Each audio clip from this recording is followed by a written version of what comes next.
आराम से अनिल भाई भैया आ गया। ठीक है, बहुत ये पकड़िए आप, उसे बताना करिए। भैया खाली हमरो वाले में चैप्टर हो जाए। आइए गुरुजी साथ आ गए। आया मन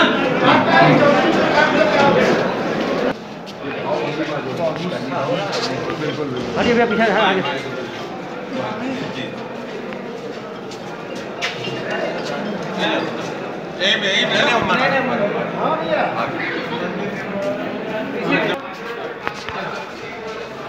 भैया प्रणाम। पिछली डेट बताएं। अच्छा, सब भाई वाले में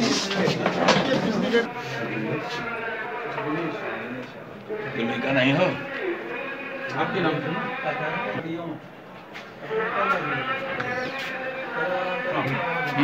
नाम बताएं। अनुराग कुमार चौरसिया।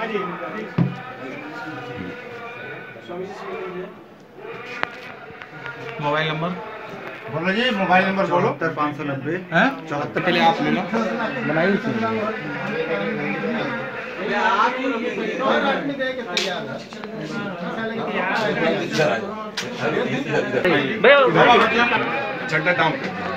राम जन्मभूमि के लिए जो लंबी कानूनी लड़ाई लड़ी गई, उसमें अधिवक्ता समाज का बहुत महत्वपूर्ण योगदान रहा है।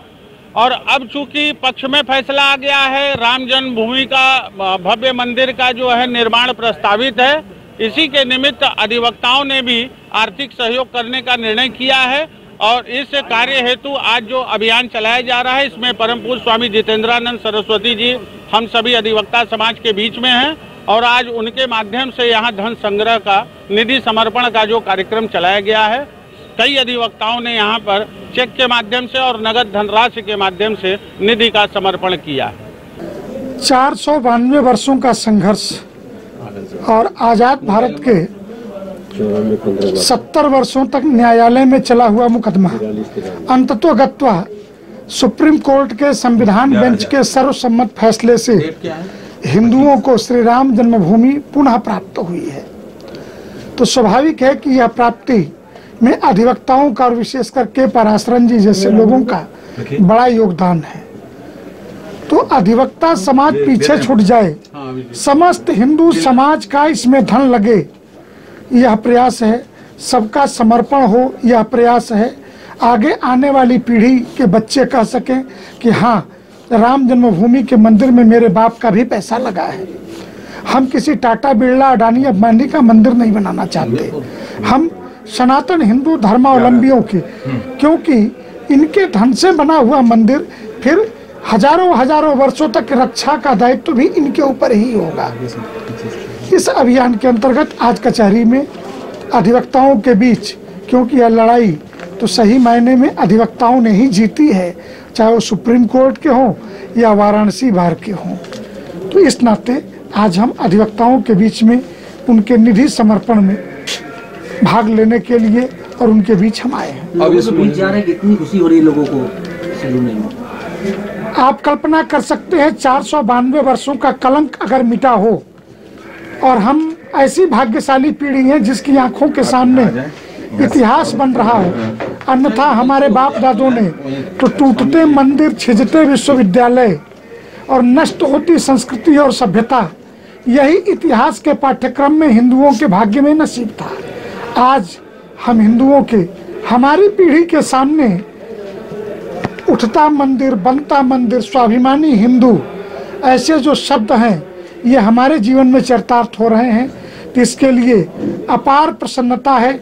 जिसके पास भी हम गए, वो अपनी हैसियत के अनुसार दिल खोल करके सबने अपना समर्पण किया है। स्वामी, संकल्पना क्या है? आज अधिवक्ताओं में है तो समाज के हर अंगों को टच करना है, छूना है।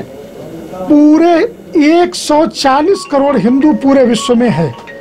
अभी हिंदुस्तान के अंदर 13 करोड़ परिवार और 70 करोड़ एडल्ट के बीच हमारी जाने की कल्पना है, और हम लगभग 100% अपने लक्ष्य को प्राप्त कर रहे हैं। और समाज में बहुत जबरदस्त उत्साह है, और इसके द्वारा समाज को पुनः खड़ा करने का लक्ष्य है। ऐसे लोग भी हैं जो दूसरे नजरिए से देखते हैं, जो राजनीति से वशीभूत होकर नजरिया चेंज करते हैं। ऐसे लोगों के लिए क्या मैसेज रहेगा स्वामी जी? मैं इतना ही कहूँगा कि कभी कभार राजकाज से अलग हट करके स्वयं के बारे में, अपने चरित्र के बारे में और भारत की राष्ट्रीय संस्कृति, राम की संस्कृति और कम से कम संविधान के पहले पेज पे जो राम राज्य का, राम दरबार का चित्र है, उसका स्मरण कर लें। अगर संविधान को मानते हैं तो स्मरण करके कम से कम कुछ क्षण के लिए राजनीति का चोला उतार करके देखेंगे तो उन्हें समझ में आएगा राम ही राष्ट्र है और राम राज्य ही राष्ट्रवाद का प्रबल प्रतीक है। गुरु जी, कुछ लोग गुप्त दान भी करना चाहते होंगे, उनके लिए कितने की व्यवस्था की है? अयोध्या में श्री राम लला के सामने बहुत बड़ी हुंडी लगी हुई है। उस हुंडी में कोई जाए, रामलला का दर्शन करे और वहाँ उसमें डाल करके चला आए, कोई नहीं पूछने वाला है कितना डाला, क्या डाला। वो बैंक के कर्मचारी आते हैं और उसको ले जा करके गिनती करके बैंक में जमा करके स्लिप जो है तीर्थ क्षेत्र ट्रस्ट के हाथ में पकड़ा देते हैं कि आज हुंडी में इतना निकला है।